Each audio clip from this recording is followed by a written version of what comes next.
Para comenzar entonces, empezaremos con la tercera semana. En la tercera semana ocurren muchos eventos. En un principio, y uno de los principales, es la formación de un disco trilaminar.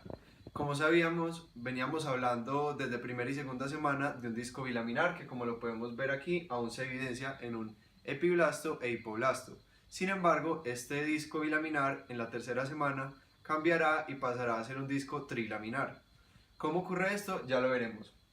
Entonces, en la tercera semana, como podemos evidenciarlo aquí, en la capa del epiblasto se forma un surco que será llamada línea o surco primitivo, el cual además de eso está compuesto por un nódulo primitivo que podemos evidenciar en esta parte del epiblasto.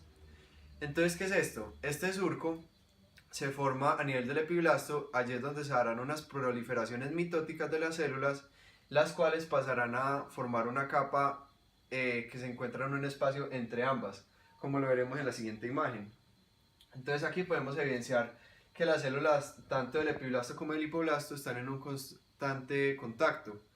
Y entonces aquí vemos cómo se da la formación de este surco a nivel del epiblasto, y las células que están proliferando viajan a una capa intermedia entre ambas. Estas células formarán la tercera capa, por lo cual el disco pasará a ser llamado trilaminar. Entonces, por aquí ya tenemos entonces lo que es la formación del disco trilaminar, que consta entonces de un mesodermo intraembrionario, que es la nueva capa que se formó. Entenderemos que es mesodermo intraembrionario porque más adelante, en otro de los procesos que se nombrarán posteriormente, se formará un disco, un mesodermo extraembrionario, por lo cual este debe llamarse intraembrionario. En la parte de arriba encontramos al ectodermo, que es el nuevo nombre que se le dará al antiguo epiblasto, y a nivel del hipoblasto este será reemplazado por nuevas células que se conocen como endodermo. Posterior al evento que acabamos de narrar, que fue la formación del disco trilaminar, pasaremos a un segundo evento en la tercera semana. Esta es la formación de las membranas. Las membranas, como lo podemos evidenciar aquí, no es que se retire una capa, únicamente es por cuestión de didáctica para que podamos entender mejor. Entonces quedamos únicamente con las capas, digamos las inferiores. Aquí está el mesodermo intraembrionario, en el cual entonces se da la formación de ambas membranas. Estas membranas se formarán en polos opuestos, una se formará a nivel craneal y una a nivel caudal. La membrana que se encuentra a nivel craneal se llamará membrana bucofaríngea, mientras que la que se encuentra a nivel caudal se llamará membrana cloacal. Estas membranas son los únicos dos puntos en los cuales podemos ver que las capas de los extremos se encuentran debido a la presencia de abundantes uniones celulares. Como lo podemos ver desde este otro punto de vista, aquí está el mesodermo intraembrionario en color verde, pero hay lugares en los cuales, como les digo únicamente dos, que estas dos capas pueden volverse a encontrar, que son entonces ambas membranas. Entonces, más adelante procedemos a la próxima imagen para darle desde un punto de vista, digamos así, más global o macro. Aquí encontramos al embrión pues en su totalidad, lo que ha evolucionado. Igualmente se pueden ver ambas membranas o puntos de conexión, y aquí está pues entonces su tallo de conexión y el citotrofoblasto. Bueno, posterior a este evento, digámoslo así como un plus, encontramos entonces también la formación del alantoides. ¿Qué es el alantoides? El alantoides es una estructura que se forma pues en la tercera semana, se encuentra a nivel del saco vitelino, logra entrar en contacto, como vemos aquí, con el tallo de conexión. Y además de eso sabemos que esta estructura es la que en potencia o a futuro pasará a ser la conocida vejiga. Como cuarto evento de esta semana encontramos la formación de la notocorda. La notocorda es una estructura muy importante para el embrión debido a que ésta inducirá la formación a futuro de lo que se conocerá como el sistema nervioso central. Bueno, ¿cómo se da la formación de esta estructura? La formación de esta estructura se da gracias a la invaginación de las células que proliferan desde el nódulo primitivo, pues de la línea o surco primitivo, en sentido caudal craneal, y pues esta da la formación de dicha estructura. Como primer paso de esta tenemos entonces lo que sería la formación de un canal notocordal. Vale aclarar entonces en primer lugar pues qué significan estos números. El número 1 significa o hace referencia pues a la membrana bucofaringea más a nivel craneal. En número 2 encontramos pues lo que sería el nódulo primitivo, perteneciente pues a la línea primitiva o surco primitivo, y en número 3 encontramos a la membrana cloacal. Bueno, ya en segundo lugar entonces encontramos que empieza el crecimiento de la notocorda. Como lo podemos ver aquí, pues empieza a crecer en sentido caudal craneal. En tercer lugar encontramos la fusión de dos de las capas del disco trilaminar. Estas dos capas son entre el mesodermo y el endodermo. Esta fusión entonces posteriormente se va a deshacer, y al esta pues como degradarse o destruirse va a formar algo que se conoce como el canal neuroentérico. Este canal conectará dos estructuras del embrión, la cavidad amniótica y el saco viterino. Bueno, posterior entonces a la degradación de continuará pues el crecimiento de la notocorda y finalmente pues su formación, como la podemos ver en la imagen de este lado. Ya la notocorda ha finalizado y vale aclarar dos cosas. También se dio una reepitelización el endodermo, que había pues sido como afectado por esta fusión, y además de eso que la notocorda pues así en la imagen no aparente, todo este proceso ocurre a nivel del mesodermo. En esta diapositiva nos encontramos con tres imágenes. Dos de ellas describen unas estructuras que se forman durante este proceso embrionario, y esta tercera lo que cuenta es una función o proceso que ocurre en el embrión. Entonces comencemos por la imagen de arriba. Vemos que se da la formación de una placa o mesodermo precordal, que lo que es un espacio o una estructura que se encuentra entre la zona más craneal de la notocorda y la membrana bucofaringea. Digámoslo así, que su única función es pues ocupar ese espacio que separa estas dos estructuras importantes. En la parte de abajo encontramos la placa notocordal, que es una estructura únicamente temporal, no definitiva, que se forma durante la etapa de la fusión entre la estructura de la notocorda y el endodermo. Como les dije, esta posteriormente va a desaparecer. Y finalmente esta tercera imagen, que lo que nos explica es más o menos la función de la línea primitiva. Entonces sabemos que la línea primitiva se le conoce como fuente celular, debido a que esta está en un constante trabajo que acaba a finales de la cuarta semana, y esta, pues como ya lo habíamos visto previamente, tiene la función de proliferar células. Células que, como pueden ver en estas flechas, viajan en sentido caudal craneal. Entonces estas se van a ubicar más en la parte craneal, y es por eso que a la célula, al embrión se le describe con una forma de raqueta. Bueno, y para concluir con nuestra tercera semana, es importante hacer referencia a algunos de los cambios que ocurren a nivel del trofoblasto. Entonces comenzaremos pues hablando desde la primera imagen de acá arriba. Entonces lo que ocurre aquí es que se da una evolución de las vellosidades primarias. Las vellosidades primarias van a ser penetradas por el mesodermo, el cual pues entonces, como van a ver, se introduce en las vellosidades primarias, cambiándolas de vellosidades primarias a vellosidades secundarias. Posterior a esto, este mesodermo va a comenzar a hacer una diferenciación en células sanguíneas y creará lo que se conoce como el sistema capilar velloso.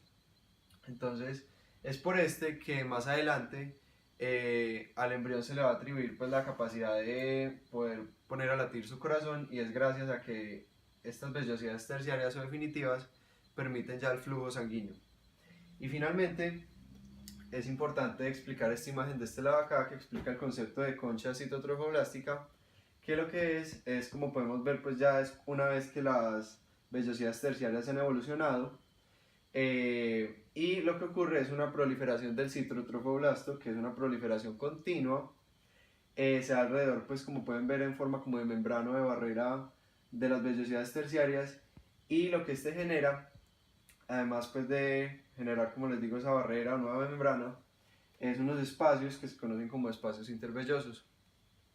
Una vez acaban todos estos eventos que ya les he narrado previamente, entonces se da el inicio del periodo embrionario, una etapa que comienza a finales de la tercera semana y finaliza en la octava semana.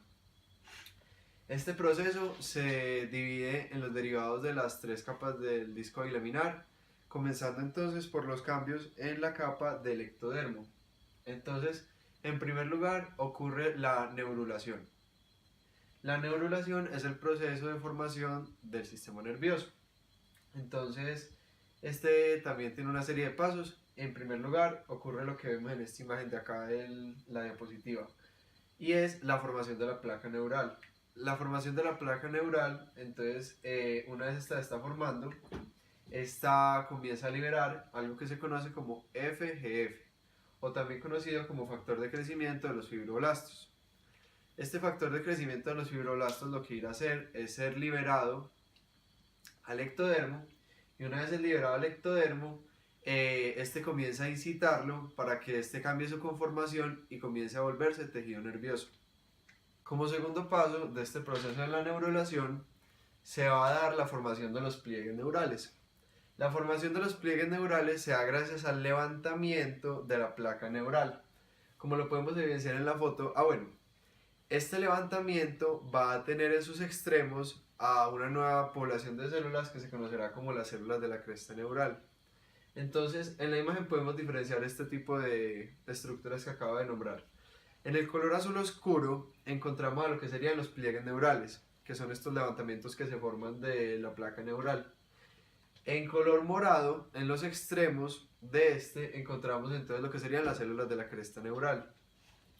Y entonces lo que ocurrirá para llegar al tercer paso, que es este de aquí abajo, es que estos van a tratar de acercarse. Entonces estos comienzan a acercarse y van a dar como resultado pues la unión precisamente de estas estructuras. Entonces, ¿qué se va a terminar uniendo?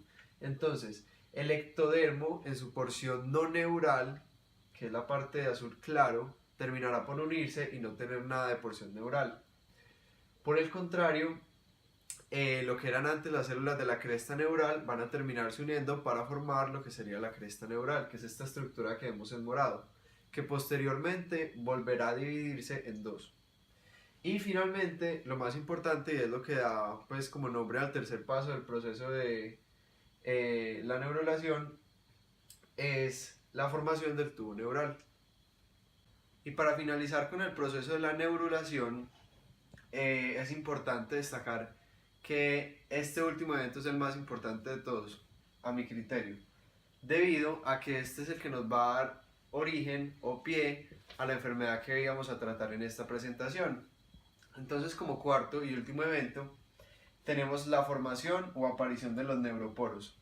Entonces podemos evidenciar en esta imagen, y posteriormente les mostraré otra en la que se ve más claramente, la formación de dos neuroporos, uno a nivel caudal y uno a nivel craneal. Entonces, respectivamente, deberán cerrarse en el día 25 y 28 para que no se genere ningún tipo de alteración en el embrión más adelante. Entonces, como podemos ver en esta imagen, esto sería verlo desde otro punto de vista o desde otra imagen, lo que sería el neuroporo anterior, o también conocido como craneal, y el neuroporo posterior o caudal. Y para finalizar, narraremos algunos de los eventos más importantes que ocurren en otra etapa del periodo embrionario. Y estos son los derivados o cambios del mesodermo. Como podemos evidenciarlo aquí en esta imagen, el mesodermo tiene múltiples divisiones, las cuales son muy importantes, pero en este caso nos centraremos principalmente en una para explicar nuestra enfermedad.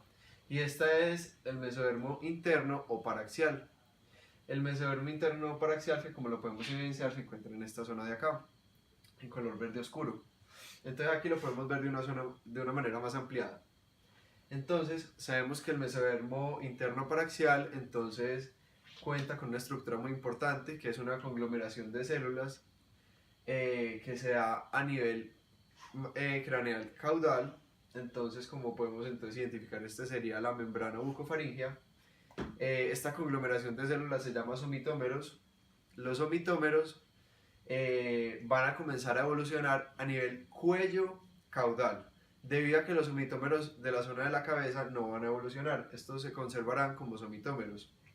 Entonces comenzarán a evolucionar en tres diferentes estructuras, como podemos verlo aquí están entonces diferenciados en A, B y C.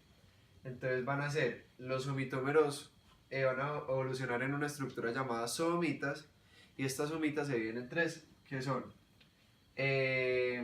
las zoomitas de dermatoma, esclerotoma y miotoma. Entonces, la dermatoma, como pues las raíces nos lo indican, entonces van a formar la dermis que se encontrará en la piel de la espalda. En segundo lugar encontramos el esclerotoma, muy importante por la osificación endocondral, que dará formación entonces a las vértebras y a las costillas. Y finalmente, el que pintamos en rojo, debido a que dará el miotoma, que hará la formación de los músculos de ciertas regiones del cuerpo. Para finalizar con la explicación acerca de qué son los zoomitas y toda la parte del periodo embrionario, creía que era importante darles a conocer unas imágenes de cómo se veían los zoomitas a medida que iba evolucionando el feto o embrión. Entonces podemos ver, por ejemplo, que esta es una etapa menos evolucionada, en la cual pues los zoomitas se encuentran aún en una estructura que no ha terminado de sellarse, y por el contrario, en un embrión un poco más avanzado, en ambos pues por ejemplo hay estructuras pues similares, por ejemplo la porción pues del corazón, pero bueno, no nos enfocaremos en eso en esta ocasión. Aquí también pues podemos evidenciar los zoomitas, varios de estos pues como lo habíamos dicho darán paso a la osificación endocondral, y continuaremos ahora sí a hablar en materia de nuestra enfermedad. Entonces vamos a hablar de qué es la anencefalia en primer lugar. La anencefalia es una enfermedad, la enfermedad más común del tubo neural y la anomalía más frecuente del sistema nervioso central en los embriones. Para comenzar, creo que es muy importante hablar acerca de la etimología de la palabra. Entonces, anencefalia, del griego, an, que significa sin, y encéfalos, que significa encéfalo, denota pues una ausencia total del encéfalo, lo cual para muchos autores no está correctamente, digámoslo así, explicado, debido a que como podemos pues evidenciarlo en la imagen y en la mayoría de los casos, los embriones sí logran desarrollar parcialmente la porción del encéfalo, por lo cual creen que el término anencefalia no sería como el más acertado para describir dicha enfermedad. Sin embargo, este se suele usar. En segundo lugar, haciendo ya referencia a la enfermedad en sí, es importante tener en cuenta algunas de las características de la anencefalia. En primer lugar, vamos a hablar acerca de las causas de la enfermedad, que son principalmente dos. La primera de ellas hace referencia a los agentes teratogénicos que afectan a las células neuroepiteliales de los pliegues neurales. ¿Qué es lo que hacen estos agentes? Estos agentes lo que hacen es que interfieren en la función de dichos pliegues neurales a nivel encefálico y por lo tanto no se da el cierre total. Y en segundo lugar, la otra causa es defectos en la formación de la notocorda. Bueno, y para finalizar, hablaremos de la importancia que tiene saber el lugar en el cual se da dicha malformación. Entonces, como podemos ver en la imagen de más adelante, es muy importante tener en cuenta cuál de los dos neuroporos es el que no se cierra. Porque al hablar de anencefalia estamos haciendo referencia a que el neuroporo craneal, o como lo pueden ver aquí con el nombre anterior, es el que no se cierra. Y por lo tanto se produce la enfermedad de anencefalia, que es este desorden que vemos aquí, en el cual el embrión, pues vemos que el radio de su cabeza y el grosor y tamaño es más pequeño, es debido a que la producción pues, del encéfalo no se terminó de dar, debido a que dicho poro no se cerró. Mientras que si estamos hablando de un no sellamiento del neuroporo caudal, estamos haciendo referencia a una enfermedad muy diferente que es la espina bífida.